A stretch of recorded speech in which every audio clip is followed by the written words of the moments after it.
Today's speaker is Dick Tyler. Dick lives near Clarksville, Virginia, and he is from Pine Knott Farms Nursery. Dick and his late wife Judith founded Pine Knott Farms in 1983 on land that was in Judith's family for 6 generations. The nursery began as a wholesale source of perennial plants for the mid-Atlantic states and the Southeast. And gradually over the years, as Dick and Judith discovered Hellebores, they fell in love with them and began a Hellebore breeding program in the early 1990s.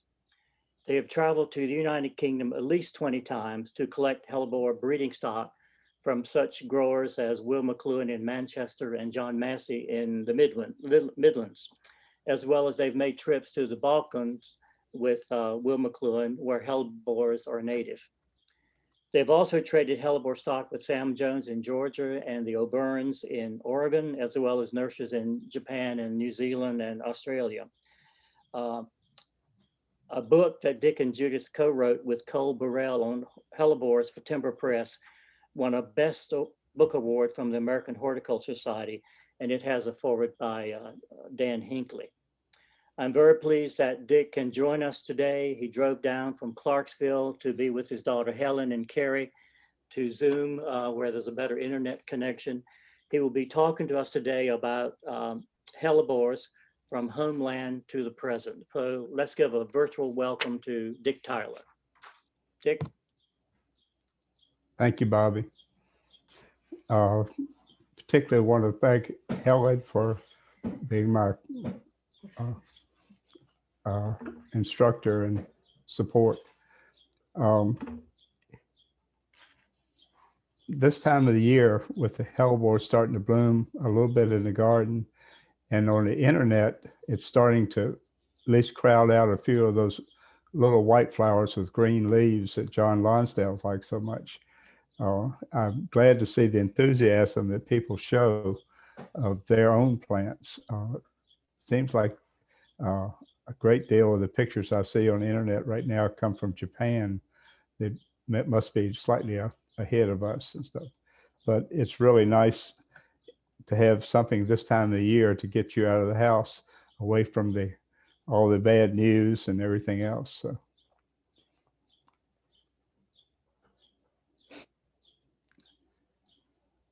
I don't think I really need to explain too much about Hellebores, that they are shade plants for winter blooming interest. They don't need to be in full shade. People think Hellebores are full shade plants, but they actually do better in part sun, morning sun. So that's one of the misconceptions about Hellebores that I run across quite often. So they are mainly all through the Balkan area, from actually the edge of England all the way to Turkey. And then one species somehow to Tibetanus got to Tibet and China.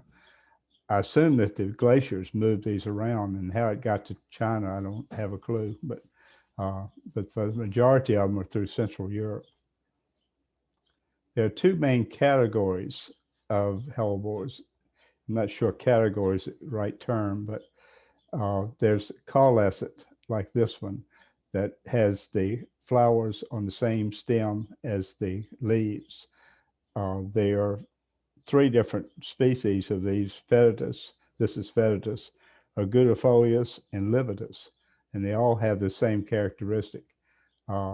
In these, actually, particularly Fetitus makes a good cut flower, but don't cut the stem until you have new growth coming from the base, or you'll kill the plant like you do on euphorbia. The other species, the other group, are acoalescent, and the flowers come on separate stems from the leaves. You can see the different parts here. There are 2 things that don't really fit into this category. Hellebore's niger, the Christmas rose, can have flowers on stems with the leaves and without. And vesicarius, which is completely different from Turkey.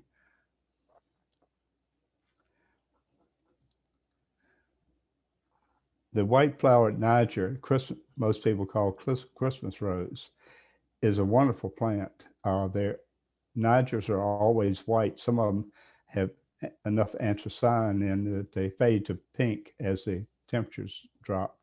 But there's not a great deal of variety of these plants. There have been some selections done mainly by Heuger Nursery in Germany for different heights and flower sizes and things. But and they even do one that is so small it can bloom in a little pot and you can wear it on your lapel at Christmas. But for the most part, Nigers don't have the variety that the hybridists do. It's the main use for Niger in breeding is that they're seed parents. They will accept seed from a lot of different other hellebores. Most of the interspecies that are sold now from Europe, like Anna, Penny, and all the Frost Kiss series and some of the Ice and Roses series, all have Niger as a seed parent.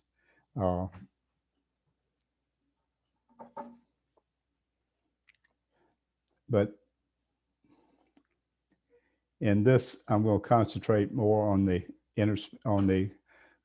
acoelescent ones.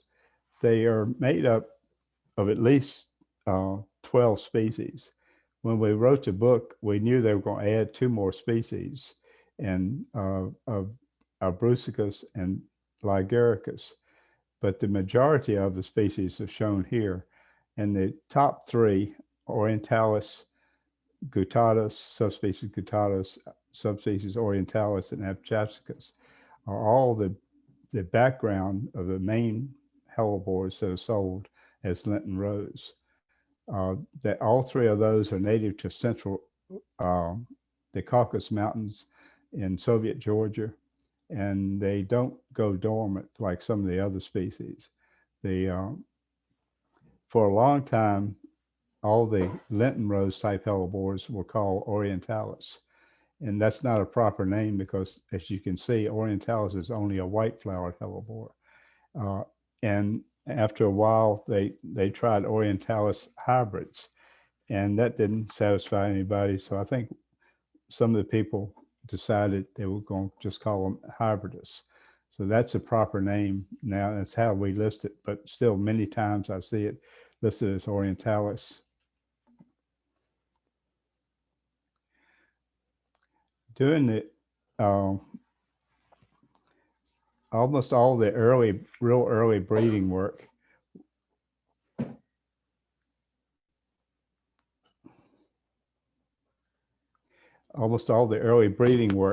was done in Germany, and there's a number of books and different things, and I'm not sure I can pronounce the names properly in German, but Alex Braun and Karl Koch was some of the first Germans, and it was one of the early books from Victor Sniffner, the Monographia Helleborum, was one of the first real hellebore books that came out. And I guess because they were closer to where all the species were, they were more interested in them for a lot longer. And after a while, people in England started getting more and more interested. And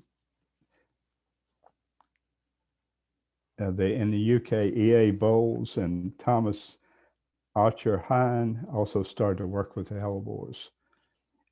They were more interested in flower and flower form than actually anything else. All this work, particularly in the UK, were interrupted by 2 world wars. During that time, many gardens got ripped out and planted vegetables, and probably lost some stock because of that. Later, after World War II, Eric Smith, Jim Archibald, Eric Smith is here. He also was one of the ones that did one of the early crosses between Niger and Sternii, and they named it after him, Eric Smithii. On the right is Jim Archibald. He worked with Eric Smith for quite some time, and they did some breeding work at that time too. So,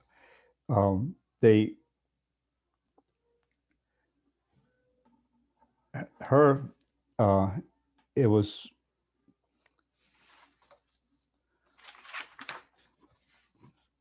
in the breeding work, Hilda Davenport Jones did a lot of breeding, and her nursery she turned over to Elizabeth Strangman, and now at Washville, and now that's closed also. But Elizabeth did a lot of the early breeding as well. Elizabeth was one of the first ones to grow any plants in pots. For a long time, if you wanted a plant, you only got a small division off the side that hopefully stayed alive with one root and maybe a piece of the crown. But Elizabeth started growing in pots and stuff. And we had many discussions with Elizabeth, and particularly my wife Judith would try to pick her brain, and she always would just say, just breed the best with the best and throw the rest away. She was ruthless. So I guess that's what you have to be with a breeder. One of the ones that she developed and did from division was this, which is one of my all-time favorites, the Picotee with the dark center.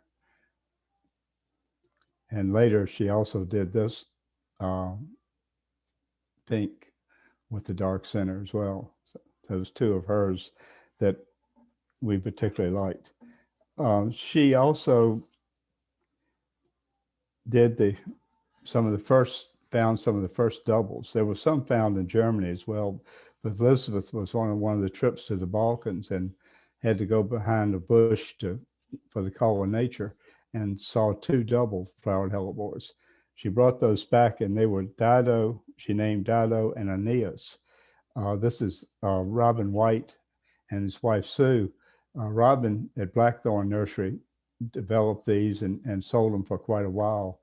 They were pretty small doubles. They were Torquatus ones, and they weren't very vigorous, but they were some of the first doubles that were presented and stuff. The Hellebore Queen of Helen Ballard, who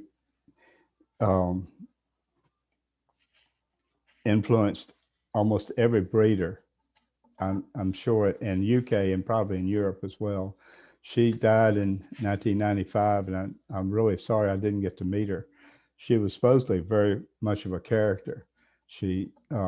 And she would ride, later in life, would ride on this cart and point to a plant if somebody wanted it, and somebody would take a division of that plant.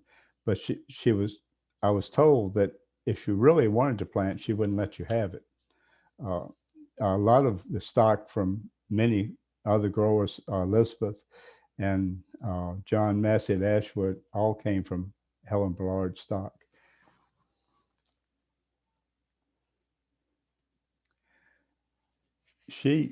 Helen Ballard, when she got she knew that she wasn't going to be able to carry on, she developed a friendship with Gisela Slamer from Germany. They worked out a deal, and Gisela got all of Helen Ballard's plants and notes and everything, and it caused a bit of an uproar in England at the time because they didn't think that the plant should have left the UK to Germany, but I'm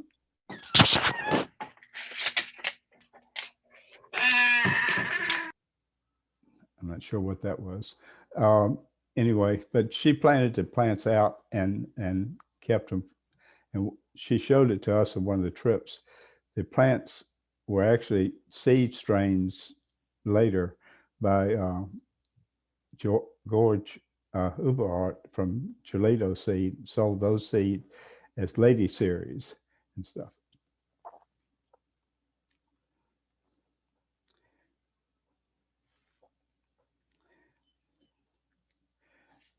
Geisler published a book about Helen Ballard. It has all of her notes and some of the best photography I've ever seen. It's and it's lots, not just pictures. It's all of Helen Ballard's notes on breeding and everything. It's a wonderful book. It's kind of unusual. Geisler gave us a copy, and it's printed upside down. I don't know whether they're all printed upside down or not, but it doesn't distract from the book how good it is. So, one of the other European breeders that we spent some time with was Hans Kramer from De Hessenhof in Holland. He was very cordial and showed us exactly what he was doing.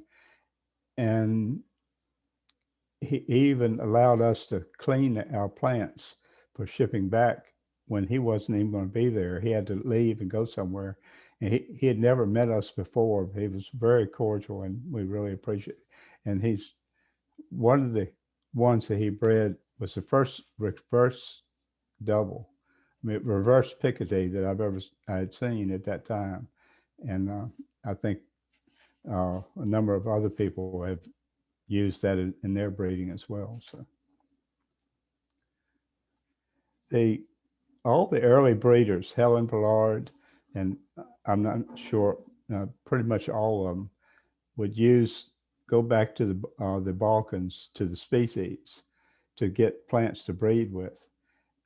I can't imagine how hard and how many times you had failures and different things when you did this. But they would take ones like this very dark Torquatus, one from Bosnia, and to breed some of the real dark colors that you get now. And they would be picking plants in colonies for the characteristics that they wanted to promote. And it doesn't always work that way. Breeding, you could breed two very dark ones together and still get something else. So I really admire what all they did, Helen Ballard and everybody, to get some of the things, the spectacular ones they came up with. In her book, she goes into how she developed the yellows. And this is Odorus in Croatia. And it has some yellow. It's sort of a chartreusey yellow. But she, in her book, described how she got some of these type plants and bred back with the Orientalis hybrids, Orientalis, Hellebores Orientalis, the white flowered. And somehow that made the yellow stronger. But I'm sure there was many trials and successes, along the line. Same with this Croaticus, which is, well, I'm not sure, but I won't get into that right now. But that, as far as the species goes, some of the veining and actually probably that outer dark edge, some of the breeding came from this Croaticus. So, but the main thing when the breeders were doing, if they knew colonies that might have been labeled Croaticus, or Torquatus, or Odorus, they weren't so interested in the actual species as individual plants within those species to breed with, because they vary so much. Some of the slaty, well, they call them blues now, but I always call them slaty colors.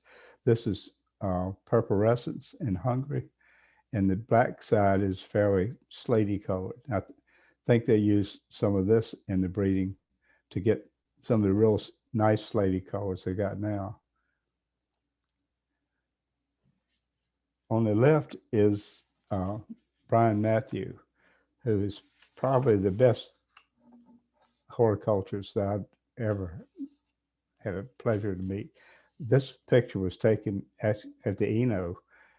They were speaking at I assume it's a rock garden meeting. I can't remember now, but it's a number of years ago, and we took them to the Eno and had a picnic lunch and stuff. But Brian has also written books on crocus and small bulbs, and he wrote one of the early Hellebore books.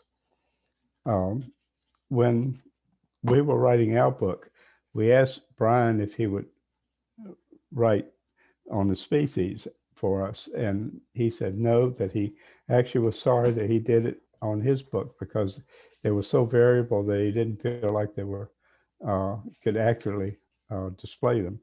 But he and Will McLuhan from England wrote a number of good articles in the Plantsman on Hellebore species.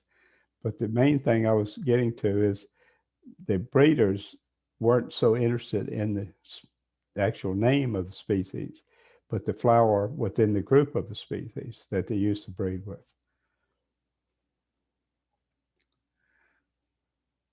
You can't talk about Hellebore species without talking about Will McLuhan. He was the one that took us through the Balkans to show us colonies, different things. And he, looking at a Dubatorum here, he stood there, I promise you, for a half an hour looking at that one plant. And he's taught theoretical math at the University of Manchester, which I don't know what theoretical math is, but I could tell those plants didn't fit into a theoretical math sprayed. And he tried and tried and tried it. And we had many discussions over beer on the trip about this and that. And variable just kept coming up and coming up and coming up. There were almost no pure colonies of species that don't have intermediates mixed in with them. He recently wrote this book that if you really want to try to understand it, it's a really complicated book, and Will's complicated mind really shows up here. But one thing I got from it is that he felt that there were more than species, there were groups and types. He worked particularly with torquatus, and he would say a plant is a torquatus type, not a torquatus. And through all these places for the Balkans he took us to, we saw many, many colonies that were just, a broad range of color, no particular ones. This group of plants was taken in an area maybe 30, 40 feet in diameter. All the flowers came from that area, and they were all supposed to be green multifidus. You can see in this one area how diverse it was. And so if you were going to that area to find one to breed with, and you wanted a green, you could pick out a solid green and so forth. But you wouldn't, I don't think you want to call what the plant would be multifidus. I would say it's an intermediate or a colony. All that breeding was done, as I mentioned, just many, many trips and trials and failures. And I can't imagine how hard it was to start the way they did. We have jumped over all that and get plants from particularly this nursery in Ashwood. This is John Massey on the right and Jill Pierce, who was Kevin Belcher's assistant. And they have done some amazing breeding work, and probably the best in the world. And even they went to Helen Ballard and people like that to get their stock to start breeding with. They didn't go back to the species to work with. I had the really, really amazing honor and thing to go to Chelsea a couple of years ago. John was doing a stand at Chelsea, and this is at the end of May, and all those hellebores are not supposed to be blooming then. And they had them in coolers, bringing them out to make them all bloom at the right time. And I got there by 7 o'clock in the morning, flying in, and went down, and they were just starting to set up the stand. So I got to help them all through setting up the stand, and it was just mind-boggling. how amazing it was.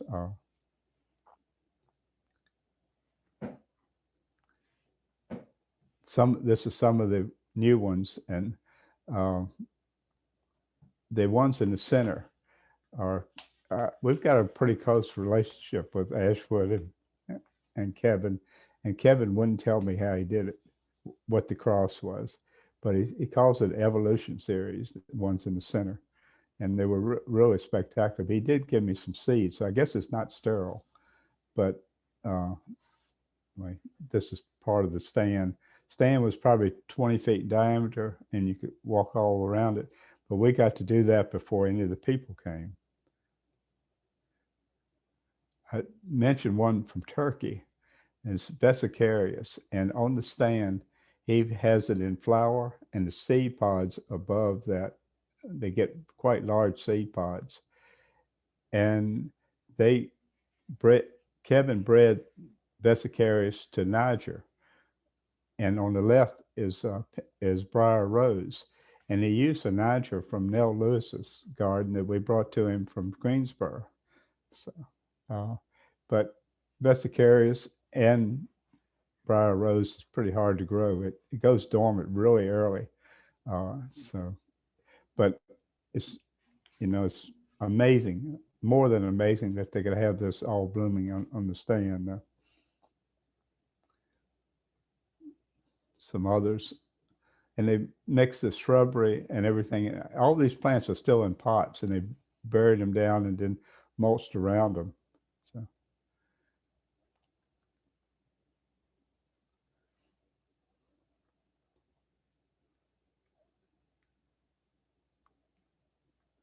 that's what you can strive for.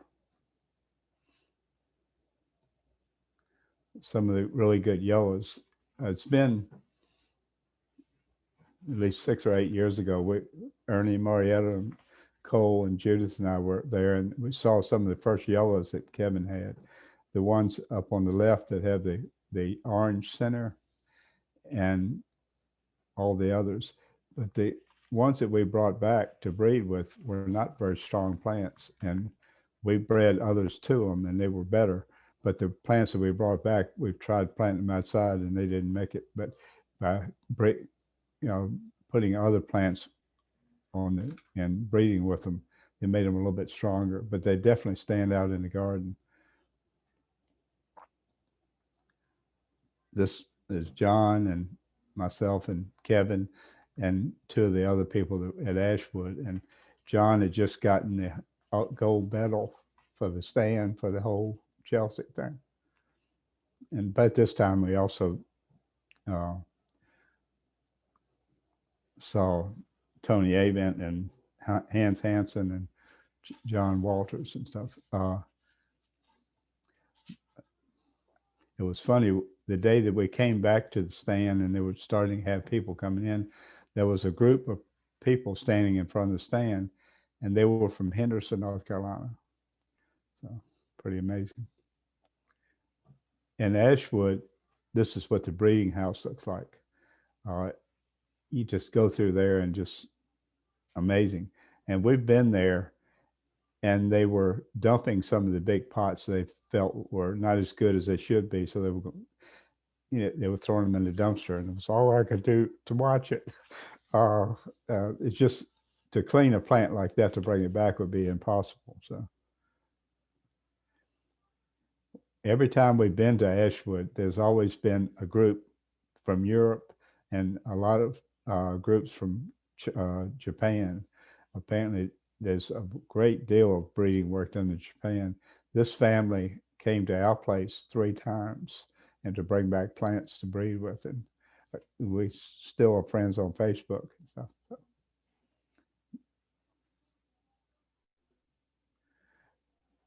Ernie and Marietta O'Byrne out in Eugene, Oregon. Marietta does the breeding, and she's meticulous. She's German, which probably helps it be meticulous, but she has done some amazing breeding work in seed strains. We sell all of her seed strains, and they are pretty consistent, but it'll be a variable thing. It won't, I can't like the upper left-hand corner. I can't tell you exactly you're going to get that if it hadn't bloomed. And people, when they order plants, they want that one in the upper left-hand corner. I said, well, you're just going to have to hope for the best. They're not clones, they're seed strains. And although that's one of our pet peeves, that things are sold to make them look like clones, but they should be listed as seed strains. The hybridus generally hasn't been very successful in tissue culture. It's very hard to do. There's a little bit of work in Germany. And right now, Terra Nova says they have some tissue culture plants, but I haven't seen them. But anyway, most things you see are seed strains. So in regards to the seed strains, I was just curious about that. So you've already shown how in the wild, the colonies of these plants can be very highly variable. And you've also, like with all this sort of breeding, I've noticed it seems somewhat recent, like it seems to be. So in that case, in terms of these seed strains, how are they like actually, I guess, how do you create a strain that will be consistently like one color or like one sort of form? Because I know that for a lot of like agriculture-based seed strains, like with corn and stuff, they're going to be, you have to breed them like over and over and over again. That takes a long time. But it seems like these seed strains, aren't. Well, I guess it's. You do the same thing with hellebores. And because generally the hybridists are made up of all those species, you've got all those recessive genes back there. So you can have two white ones and still get a pink one. So it just takes many, many times to pick out the ones that breed the most true. And it still is not 100%, and it never will be 100% unless you can do tissue culture. In that case, how long does it take to produce like a seed strain that is relatively consistent? It depends on the plant. The more variable the genetics of that plant are, the more variable the plant will be. If you have, say you're just trying for a white and have two whites, you're likely not to have as much genetic variability, and that will come out later. But if you ones like this where you've got all different genetic backgrounds, it's going to take a lot longer. So in that case, do you let's say someone like this, do you know how long she would have had to like work on it before she got a seed strain that was like this? When she first brought these back, at least 10 years ago, maybe 12, 15 years ago, she's been working on them since then. And so it's taken that long. And some of our other species, other plants that are seed strains have been easier, some have been harder, and it's just the genetic background of the breeding. Does that answer your question? Yes, it does. Thank you. Okay. Anyway, this is some of Arnie and Marietta's yellow seed strains. They also got a black diamond, which the people that are naming plants, there aren't any true black ones. There are some really dark ones, and we sell them as darks. And then some are listed as blue. The upper right-hand corner would be as close to blue as you would get, and it's a slatey color. So I don't agree with some of the names people have, but I don't think it should be as important as it seems to be to some people.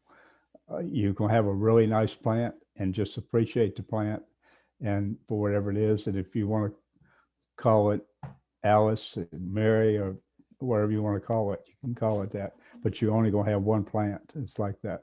And the seedlings from that plant will not be like that plant.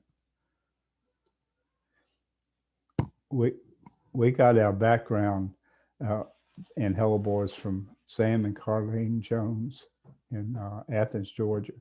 Sam taught botany at the University of Georgia, And we met at an early perennial plant meeting in Columbus, Ohio in the early 80s. And Sam said he had this plant that he found in an old garden in Atlanta and thought we'd be interested in. And probably for at least 10 years, we used to buy the plants from them. This is on our first trip to England, and we sort of felt like they should have a picture taken on. Their name of their nursery was Piccadilly Farms. Early plants from them were sort of muted in color. Our wife Judith tried breeding and trying to get really good clear whites and stuff, and it was kind of frustrating because you didn't have the genetic diversity to work with and stuff. So we started going to Europe, and this is mainly at Ashwood, and we'd start with a plant like this. And to bring back plants, you have to totally take all the soil off the roots. And it's a really hard process. They've got lots of roots. And by digging through, and you lose probably a third of the roots sometimes when you do this, but it's a process that you have to do. And then hopefully you finally get it to this clean stage. For a long time, we could fly back into Raleigh, and there was a plant inspector in Raleigh. And all these plants were crammed into this suitcase a number of times. That suitcase has been back and forth a lot of times. And sometimes when I pull it across the airport, it's leaving a trail of water behind. But the plant inspector would inspect them, and we could have them potted back up in about 2 days after bare rooting them. But now you can't do that. You have to go through a broker, and we haven't brought anything back for quite some time. This is some example of some of the things we are doing now.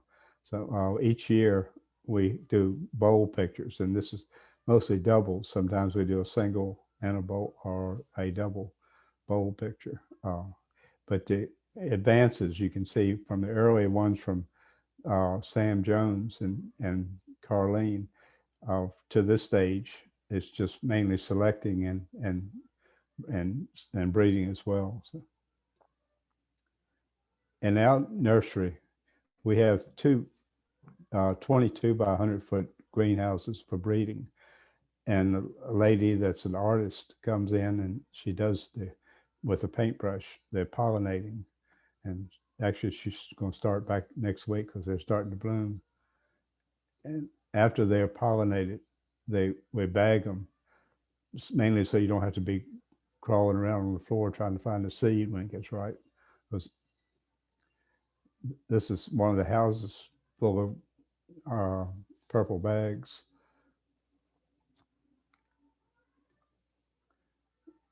In this area, we've been influenced by a number of different people.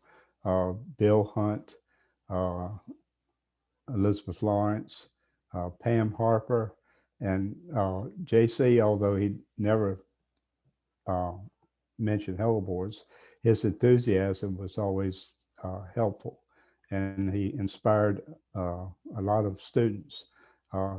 My daughter Helen teaches horticulture here, and I have 2 of her students working for me as well. I think JC would be quite proud. Right now we're planning on having open house weekends. We'll see how it goes.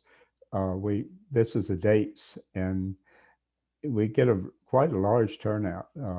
Some people even fly in, particularly from the Midwest and New England, when they want to see something blooming. With the COVID thing, I don't know if this is going to work or not. We had one in the fall that I felt we did very safely. The building was completely open, and we had fans and areas, so people could stay apart. And that's what we'll try to do again this year. But hopefully we can have these weekends. I had a lady call the other day and ask her the dates, and I told her, and she said she was going to come, COVID or not. So people seem to look forward to it quite a bit. I hope to see some of you people there as well.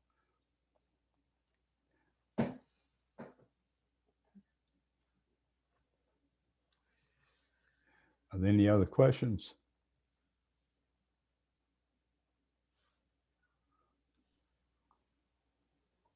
It was a wonderful talk. I enjoyed it. I didn't get into the growing and care of hellebores on this talk. What's the article you did? For the garden club? Yeah. Yeah. Yeah. But anyway, if you come to the open house, we've got lots of people that can answer questions. And hellebores are generally very easy to grow. Main thing they need is good drainage and don't like wet feet. So they're pretty tough plants. The deer generally don't bother them, and so it's quite an easy plant to grow. When is the best time to plant them? Right now, Okay. as long as the ground's not frozen, you can plant anytime. Okay. They do their growing in the wintertime. Uh-huh. So Okay. yeah. That's Is great. is it easy to start them from seed? No. The seed gets ripe in May.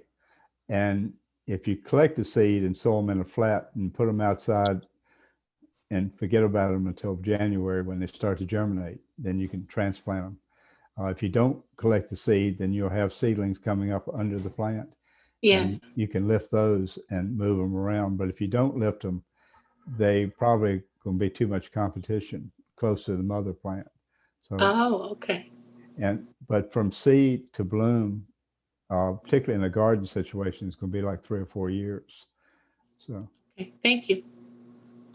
When is the best time do you prune these or you cut them back or? yeah, again, about right now. The earlier you can do it before the flowers come up, the easier it is. You can, but once the flowers start coming, the buds and everything, then you have to cut around those.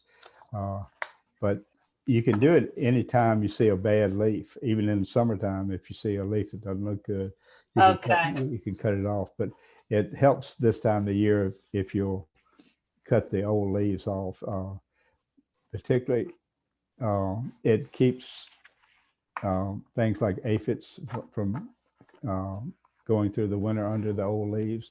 And you don't want to mulch right up around them either for the same reason. You want to keep the plants clean around the base.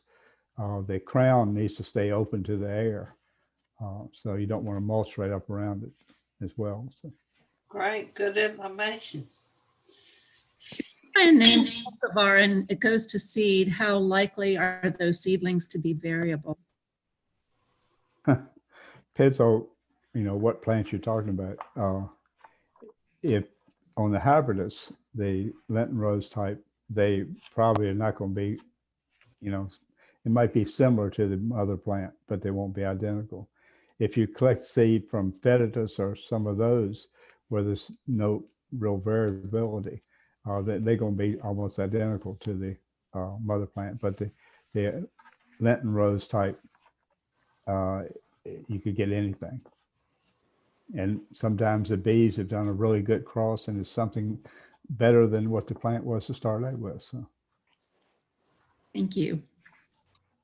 When's the best time to lift the seedlings from around the mother plant? As soon as they get a true leaf, the sooner you can do it, the better. They have a long tap root, and if you take the leaf by the edge and dig around it until it sort of slips out on its own, and then you can transplant that. But if you just go digging under it, you'll probably damage that tap root. And so the earlier you can do it, the better. And along with seedlings, some people don't like the seedlings.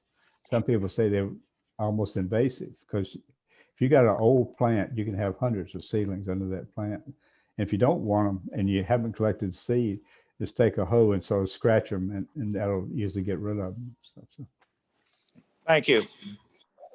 Dick, we had a question in the chat that I couldn't answer very well, at least I was afraid to. Deborah asked, how long would you expect a plant to live? And I know it could be variable based upon the species. a long, long time, almost as long as peonies, if they're happy and they've got good drainage and stuff. They don't die out in the middle like a perennial normally does. And I don't know if I've ever heard anyone say they've got one that's 100 years old or whatever, but they're a long time, and they keep just getting bigger and bigger and bigger. And that usually makes people ask, can you divide it? Which, unless you really want to, I don't recommend, but if you do, in the fall is the best time to do it. But if you have an older plant, it's going to take a couple of people to get it up out of the ground, and you have to use a knife or something. It's not one you pull apart like a daylily, and you have to use a knife to divide it. And a lot of times it will go ahead and bloom that year, the coming year, because the buds are already there. But the following year, sometimes it won't bloom. It'll skip a year. So, but Great.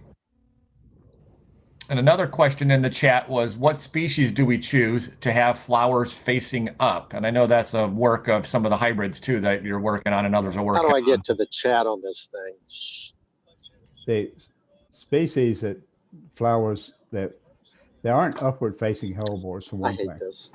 which I get that question a million times or something. But Hellebores Niger faces out better than all the rest of them. And all the breeding on the interspecies that you see now. See, I'm not getting away where I can chat. If I Michael, chat is available via an icon at the bottom labeled chat. Oh, I have a question. Let me finish answering this question first. The Niger generally faces out, and all the interspecies ones that have been bred with Niger as the background face out quite well. But there aren't upward facing hellebores. Hellebores flower being cup shaped, if it faces up, it would fill up with water and get kind of nasty. So maybe that answers the question. That's good. Thank you. And Michael?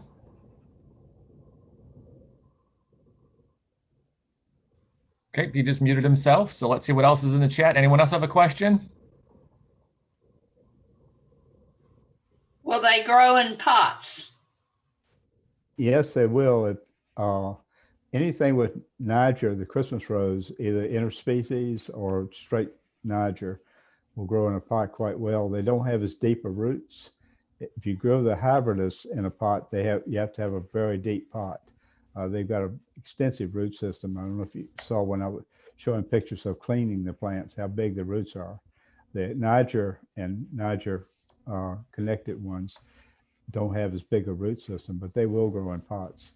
It's just that if you grow in a pot and you go to the beach for a week, nobody takes care of it and it's 95 degrees, it's not a good thing. So. I had a question. I had a hellebore come up last year, I think, and it was all kind of deformed and darkened, and I wondered if you knew what that might be, and is that just be cold at that point? We probably got some sort of fungal problem, but was it down the stem or just in the leaf? The leaf primarily, the leaves. Yeah, I would cut the old leaves off and destroy the leaves. There's some discussion that I get about something called Black Death. And I hate to even bring it up because as far as I know, it's not on the East Coast. I've seen it on the West Coast and I've seen it in England. But on Black Death, the black goes down the stem and distorts the whole plant and stuff. And that, if you have that, you need to destroy the whole plant. And but any of the, just in the leaf forms, I'd cut the leaves and don't compost them, put them in the trash and stuff. So, but it's probably a fungal problem, and also it can be an aphid problem. Aphids will leave black residue on the leaf itself. So, in the garden, aphids are about the only thing that you ever have a problem with, and it varies depending on the garden and how clean you keep the plants, around the plants and stuff. So, okay, thank you.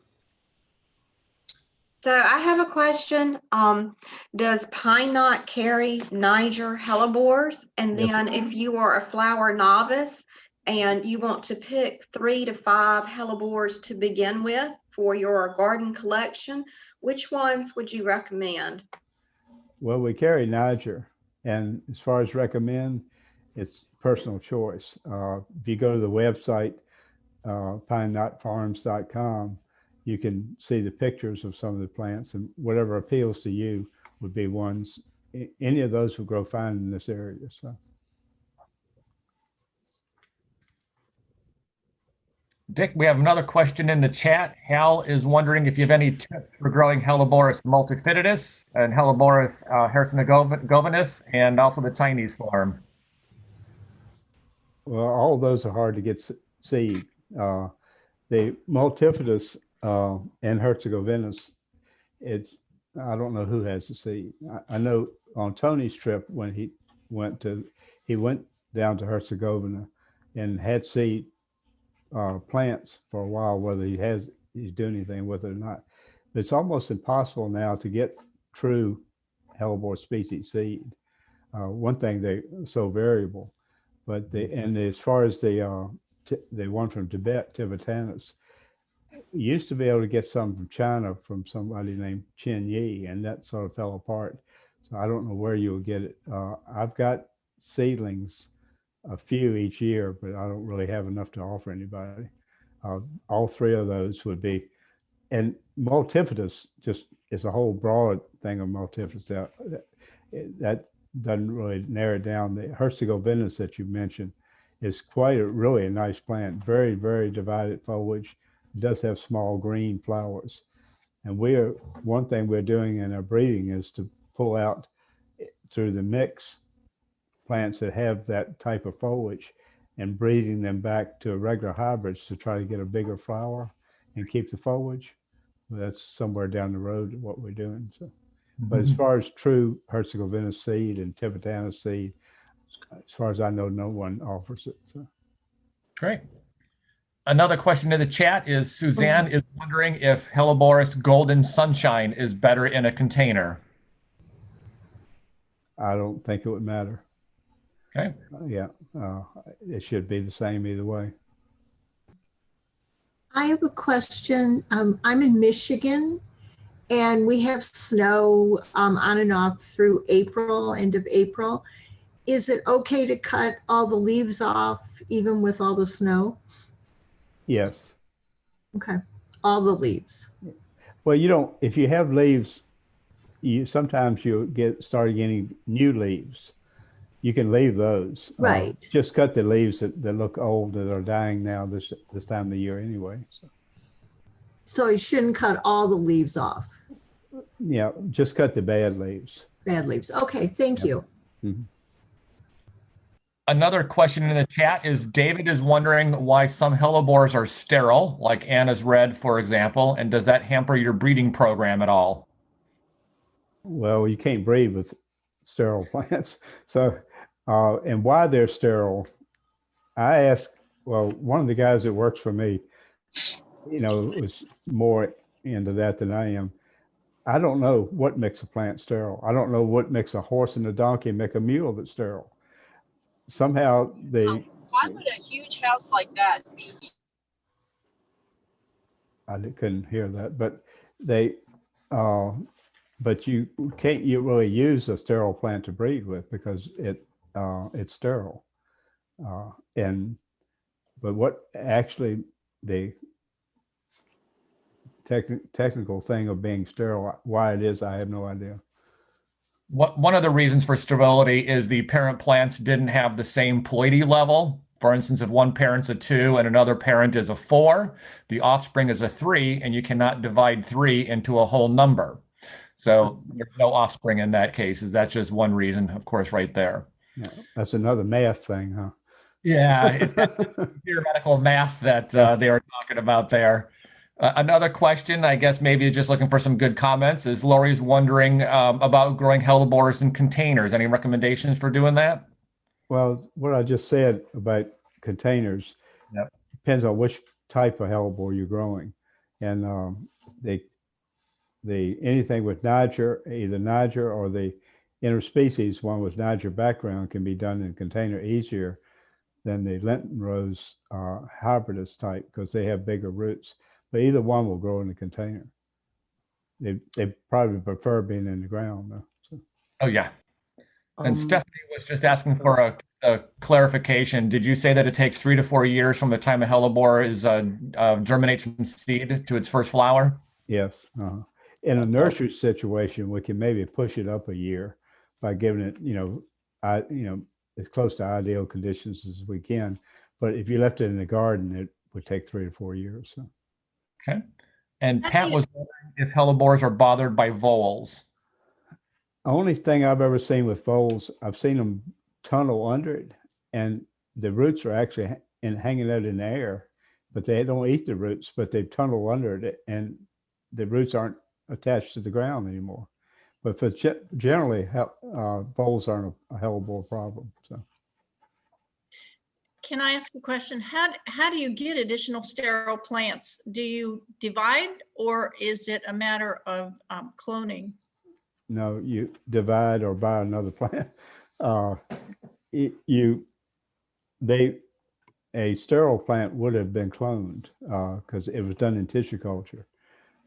And to get another one, you can divide that one. But, I'm assume you don't have a tissue culture lab. But to do you'd have to go back to do the original cross to get ones that would be similar to that. So. Thank you. And looks like we have two-part from two different people, Dick. Charlene was wondering, do you ship hellebores? And Deborah's wondering if any local nurseries sell your hellebores in this area.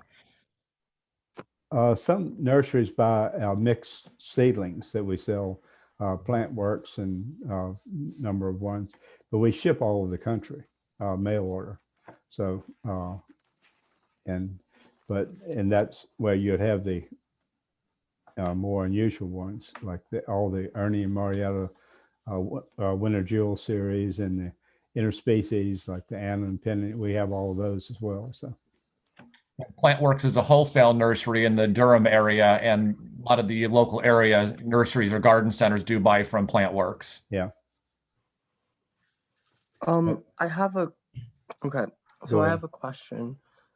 The past couple years, I've found I've bought a couple of the Hellebores, like the cut flower versions that they have at like Trader Joe's and other stores that are similar to that. And the first year I tried keeping it inside because it was kind of frosty outside and the plant didn't do all that well. The second year I tried to just directly plant it outside, but then it never returned. So I was just wondering what exactly what suggestions or ideas you would have for that, because I feel like the weather outside isn't that bad, The plants that are sold at Trader Joe's and also Whole Foods sells them in the winter and Christmas time are Hellebores Niger, probably one called Joseph Limper. And I don't know who grows them, but they're forced. And I don't think they are acclimated to being put outside because they are forced early. And they're beautiful plants when they sell them. And again, I don't know who is doing it. But they're always Niger because they want them blooming at Christmas time. So, but as far as, trying to keep them alive, I'm not sure what I would recommend.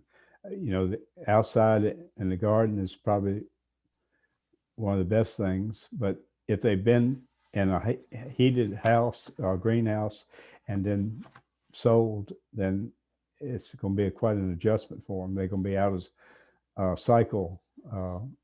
And so the plant's all confused at that time. You might even keep it put it in a bigger container because they're usually pretty pot bound, and keep it outside in a container. If you were going to have upper teens or even down towards single digits, bring it in to a garage or somewhere you had some protection. It doesn't have to be a warm house, just to give it a little bit of protection. But I've heard other people say the same thing about those plants, and I've never bought any myself, so I haven't tried it. But it's, you know, it's a lost leader, I guess, what they call it for stores. They get you in the store, and they sell them. They don't not making any money on them because, you know, because I know what it costs to even buy the liner for that. So I don't know.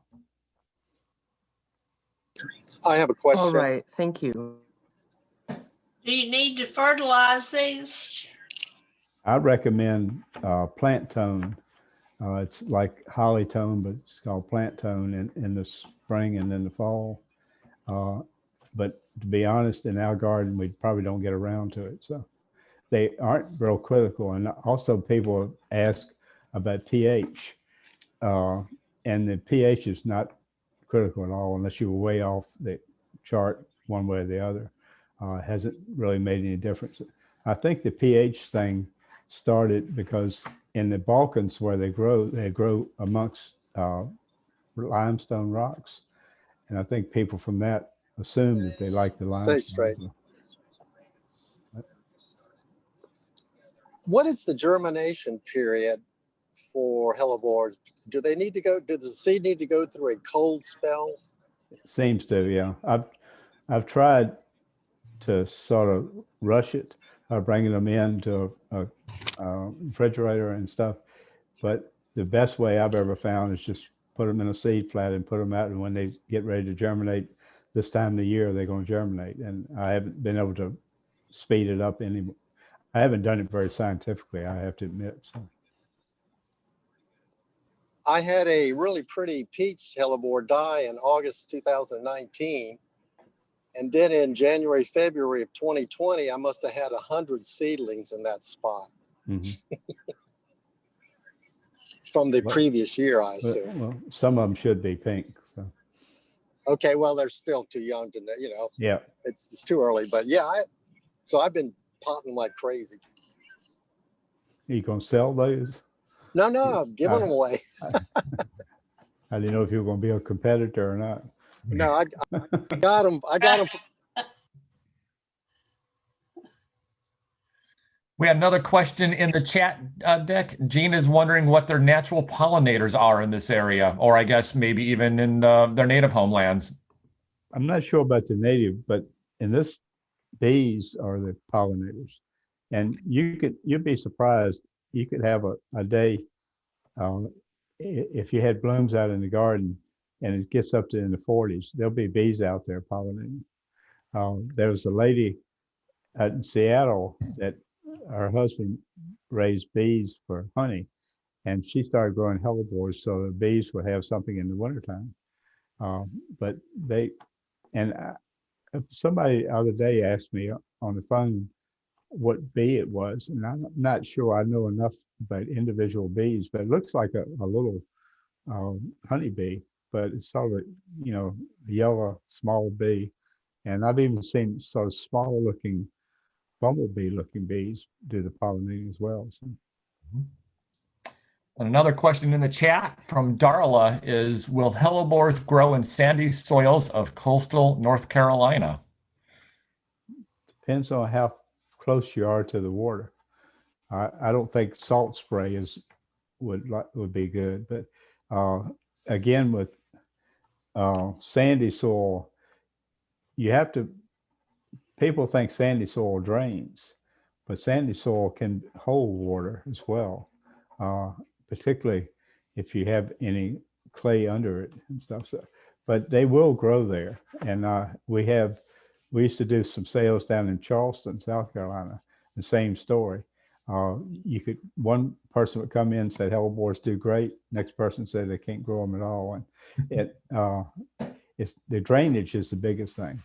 And if it's solid sand, then you're going to have to add some sort of humus to the soil as well. But that's not the ideal location for hellebore. So. Great. And here's a question from Val that goes back to the sterility. It's another reason for sterility. She's wondering, or she says that she has a double hellebore that does not set seed. Is this typical? It is more typical with the doubles. Sometimes what attracts the bees on a hellebore, are the nectaries, and the nectaries are, I guess it's fragrant to the bees. In a double, they enlarge to petals, actually sepals, and so they don't have the attraction anymore to the bees.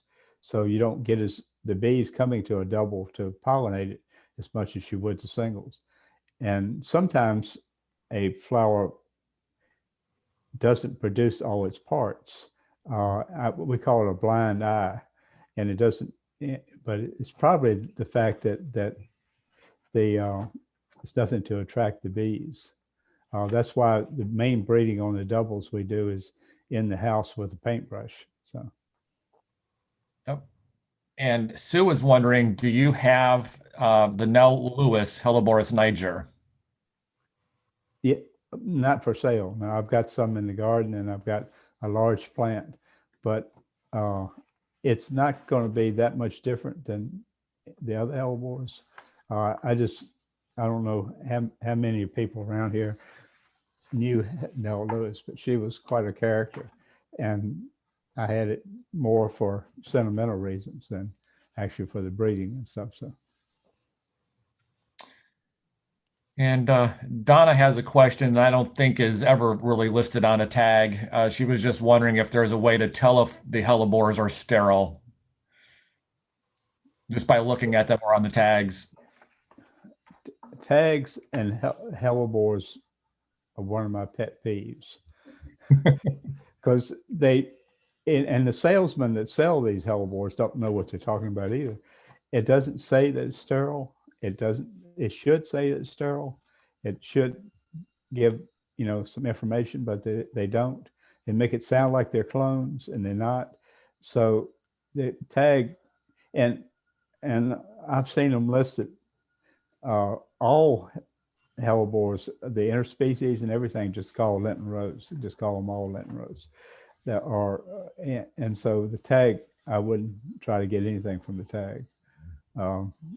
It's unfortunate. And even when I can't remember, it was early 90s, the Perennial Plant Association had Hellebores as the plant of the year, and they asked us to introduce it at the meeting.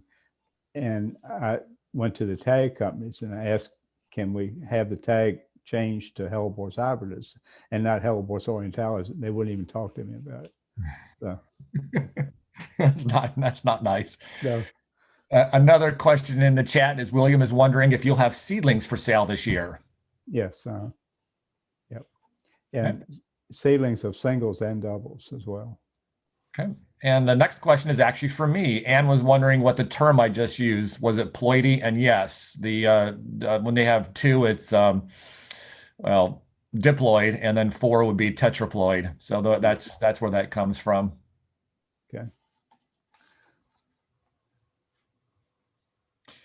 And I'm just going through more. Chris? Yep. I'm wondering if we could, we have some people who probably have time constraints and are dropping out. So before we go, before 200, lower than 200 participants, could you do a drawing for the Dan Hinckley? Sure. How about Cindy Jordan? Is Cindy Jordan in the group still? Speak up.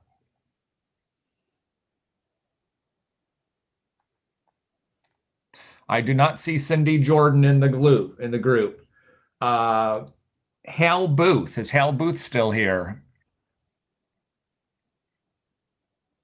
Yep, I see Hal Booth on here. I'll take the book. Oh, was that Dick? Yeah. He's still here. Yep. So Okay.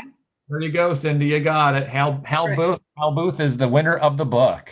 Okay, congratulations. I'll get that out in the mail. I'll send you an email and ask where you want it sent. So congratulations. And let's go back to all these great questions. I just wanted not to lose too many people before we did the drawing. I'm just looking through the chat, see if there's any more. Anyone can, of course, speak up.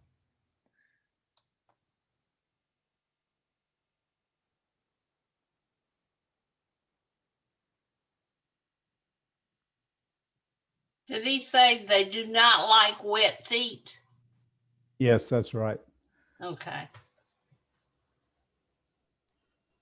I think that took care of all the questions in the chat. So if I missed yours, please ask it verbally by unmuting yourself. I was a friend of Nell Lewis in Greensboro. I met her through the Guilford County Horticultural Society. And she was a handwriting specialist in the court system. Yeah. So all of her friends would never write our signature because she would know what we were thinking and all our personality. But Yeah. I do have a Hellebore Niger Nell Lewis species. So Yeah. I'm very proud of that plant, and it has lived for over 20 years. Yeah. Her old backyard was full of Nigers. Yes, I worked in that garden quite a bit when I was younger. Mhm. But she was a character, though. Absolutely. Some of the images you showed on your photographs, particularly the woman in the wheelchair, I can't remember who that was. Helen Ballard. Yeah. It looked like her plants were in the sun. Is it because it was in Europe and it was cooler there?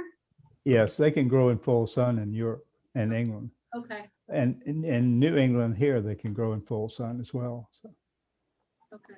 once a plant is thoroughly established, it can stand quite a bit more sun. I've had a number of people had older plants that had a storm that took out a tree, and all of a sudden they had full shade, full sun, and the plants bloomed better after that than they did before. So. One of the things that you can do if you don't want your hellebores to spread, and this was one of my very first volunteer jobs, is to turn the flowers over and clip off all the seed pods one at a time. It's a long job, but it helps keep them from spreading. Or just take the flower off. Oh, but then you lose the beautiful, you lose the beautiful blooms. Just take the seed pod out. Yeah. Dick, thank you for answering the question about losing a tree and exposing the hellebores to full sun, because that happened to me last year, and I'm waiting this year to see how well those plants do in full sun.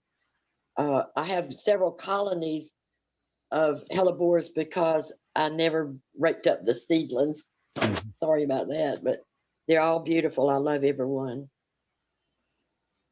I have a question. I'm on the website right now for Pine Knott Farm.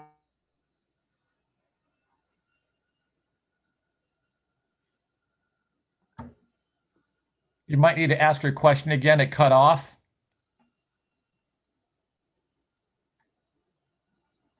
I missed who that was. Charlene, you need to unmute yourself. I think you might have hit the button by accident. Okay, am I there? Yep. Okay, I'm on the website for Pine Knott, and I'm looking for the page that would have all the different hellebores listed, and I'm not finding it. At the top of the page, it has Buy Hellebores, B-U-Y Hellebores, and under that it lists the different ones. Oh yeah, okay. Well, of course that was a top title, and I missed it. Thank you. Mm-hmm. I have a question. Okay. Will they grow in California? I'm in Davis, California, which is sort of Northern California. Yeah, not too far from Sacramento. Right, and Yeah. it gets very dry in the summer, and I wondered if they would weather the summer. They wouldn't be very happy. If you want to try some of the interspecies ones, because part of the breeding background on that is Mediterranean species. So they would probably do the best in that area. But I would wait until the fall. Even now it's gotten a little late for that area, but don't plant until around October and let them get rooted in some through the winter. And then, but that area is going to be hard to grow hellebores. Huh? Yes. Well, I came from North Carolina where I had lots of them. Mm-hmm. And so I would like to get them growing out here. Well, if you're successful, let me know. I'd be glad to add that to my knowledge and stuff. So. Okay. We've sent Hellebores to every state but Hawaii.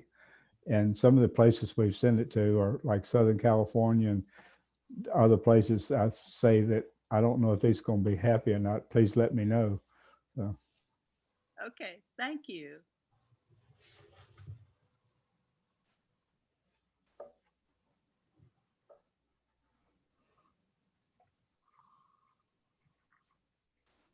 So there's no more questions in the chat, everyone. Last call for questions. What is the best time to plant the seedlings? Well, you're talking about transplanting the seedlings or buying seedlings Buying seedlings. right now? Okay. And again, if you're expecting single digits, which I hope we don't get to this year, you might want to give them a little protection and stuff. But we don't grow in heated houses at all. So the plants, like this morning, they were frozen. So they're used to cold. Super. Thank you so much. Okay. We did just have a sort of related question, Dick, in the chat. When is a good time to move established plants? The fall. Is that the same for seedlings? I mean, yeah, like volunteers.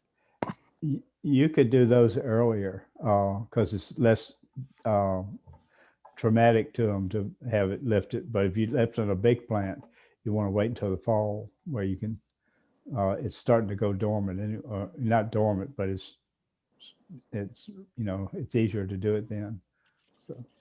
You mentioned earlier, Dick, that seedlings can be moved when their first true leaf appears. Yep. I have a question.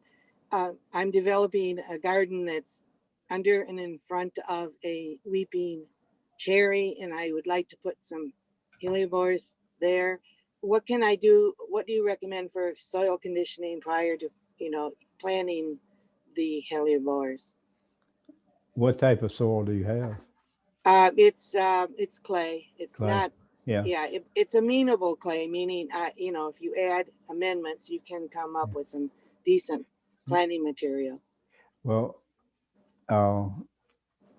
when you dig in clay, if you dig a hole to plant a plant in the clay, incorporate compost or some sort of organic matter, but not peat moss, but some organic matter with the soil that you took out of the hole, to use that to plant around and try to build it up a little bit above the ground level to give it some extra drainage. But if you dig a hole in clay and plant a plant and don't add some other soil to it, then all you're doing is making a small pond, and it doesn't have any drainage. But add some organic matter to the soil that you took out and use that to build it up to get some drainage. Will do. Thank you.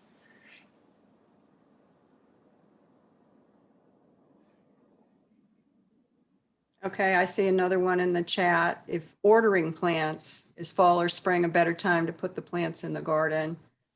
Living in southeastern Michigan. You might have to wait. I'm not sure what zone, that would be, the 5 or 6 maybe.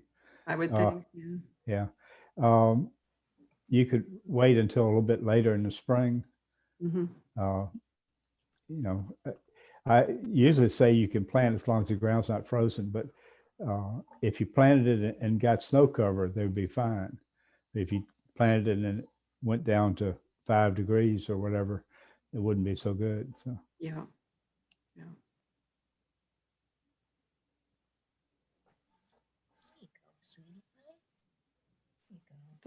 It seems like that might be the end of the questions. Thank you so much for a beautiful and fascinating and informative program. Okay. This was just such a winter treat for all of us, and we got the best attendance we've had in NARGS as far as I know. So good on you, and thank you so much. Okay, thank you all. Okay. Thumbs ups, and everybody's very happy. Okay, good. And that was awesome. Very great. See you all in February. Okay, good. Thank you, Dick. Yep.